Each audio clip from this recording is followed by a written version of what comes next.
പോറ്റിയുടെ കൂടെ കസ്റ്റഡിയിലായ ഗോവർദ്ധനെ പുറംലോകത്തേക്ക് എത്തിച്ചത് മാതൃഭൂമി ന്യൂസ് ആയിരുന്നു.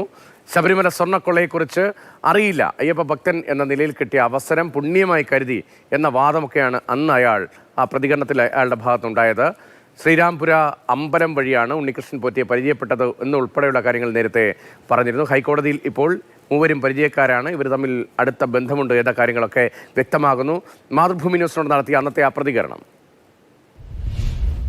I know Mr. Unni Krishnan from 2012 or 13, I don't remember exactly, from Srirampur Ayyappa Swami temple. He was a priest there. When we went to the temple, from there we met Mr. Unni Krishnan. From there, met him. That's all, sir.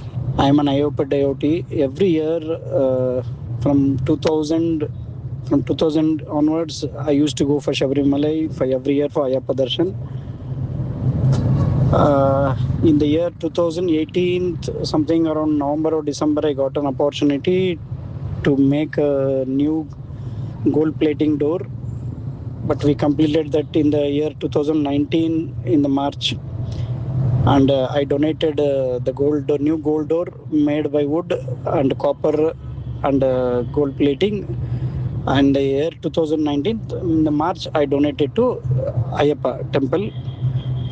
Team Pankaj ഭണ്ഡാരിയും ഗോവർദ്ധനും ഒറ്റ സംഘമാണ് എന്താണ് ഇപ്പോൾ വ്യക്തമാകുന്നത്. ഗൂഢാലോചനയിൽ 3 പേർക്കും ഒരുപോലെ പങ്കാളിത്തമുണ്ട് എന്നാണ് SITയുടെ ഇപ്പോഴത്തെ കണ്ടെത്തലും. അന്ന് വാർത്ത പുറത്തുവിട്ടത് KB ശ്രീധരനാണ്. ശ്രീധരൻ ഇപ്പോൾ ബംഗളൂരുവല്ല, സന്നിധാനത്തുണ്ട്.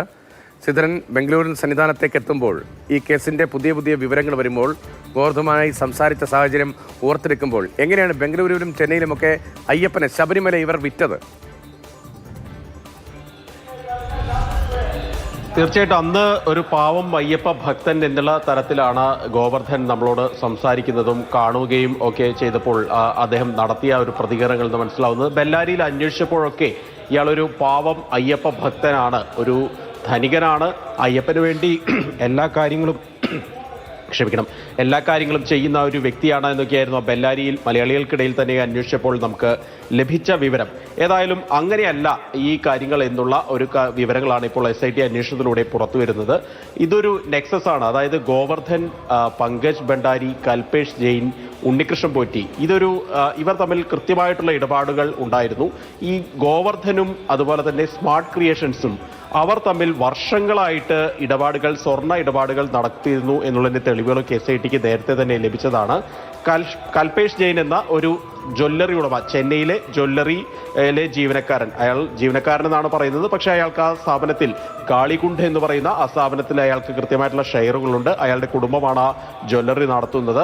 അതൊരു ഡമ്മി ജ്വല്ലറി എന്നൊക്കെ പറയുന്ന പോലെയേ ഉള്ളൂ. കാര്യമായിട്ട് അവിടെ പ്രത്യക്ഷത്തിൽ ആർക്കും അവിടെ നിന്ന് സ്വർണ്ണമൊന്നും വാങ്ങാൻ സാധിക്കില്ല. നമ്മൾ ആ ജ്വല്ലറിയിൽ പോയതാണെന്ന്. പക്ഷേ അവർ ഈ കാളികുണ്ട് ജ്വല്ലറി വഴി ഈ സ്മാർട്ട് ക്രിയേഷൻസും അതുപോലെ തന്നെ ഈ ഗോവർദ്ധനും റൊദ്ദം ജ്വല്ലറിയും തമ്മിൽ വളരെയധികം കോടികളുടെ സ്വർണ്ണ ഇടപാടുകൾ നടന്നിട്ടുണ്ട് എന്നാണ് മനസ്സിലാക്കുന്നത്. ഈ കർണാടക ബെല്ലാരി കേന്ദ്രീകരിച്ചുള്ള ഖനി വ്യാപാരികൾക്ക് കിലോ കണക്കിന് സ്വർണം പലപ്പോഴായിട്ട് നൽകിയിരുന്നു ഗോവർദ്ധൻ എന്നുള്ള വിവരം കൂടി അവിടെ പ്രാദേശികമായി അന്വേഷിച്ചപ്പോൾ അറിയാൻ കഴിഞ്ഞിട്ടുണ്ട്. അതായത് ഗോവർദ്ധൻ എന്നുള്ളത് ചെറിയ മീനല്ല, വലിയ മീൻ തന്നെയാണ് എന്നാണ് മനസ്സിലാക്കേണ്ടത്. ഏതായാലും ഈ വിഷയത്തിൽ ഇയാൾ പറയുന്ന ചില കാര്യങ്ങളിൽ പൊരുത്തക്കേടുകളുണ്ട്. ഇപ്പോൾ നമ്മൾ കേട്ട ആ ഒരു സംഭാഷണത്തിൽ അന്ന് അദ്ദേഹം എന്നോട് പറഞ്ഞത് ശ്രീരാംപുര അമ്പലത്തിൽ, ബംഗളൂരുവിലെ ശ്രീരാംപുര അമ്പലത്തിൽ വെച്ചാണ് ഉണ്ണികൃഷ്ണൻ പോറ്റിയെ പരിചയപ്പെടുന്നതും പിന്നീട് ശബരിമലയിലേക്ക് എത്തുന്നതാണ്.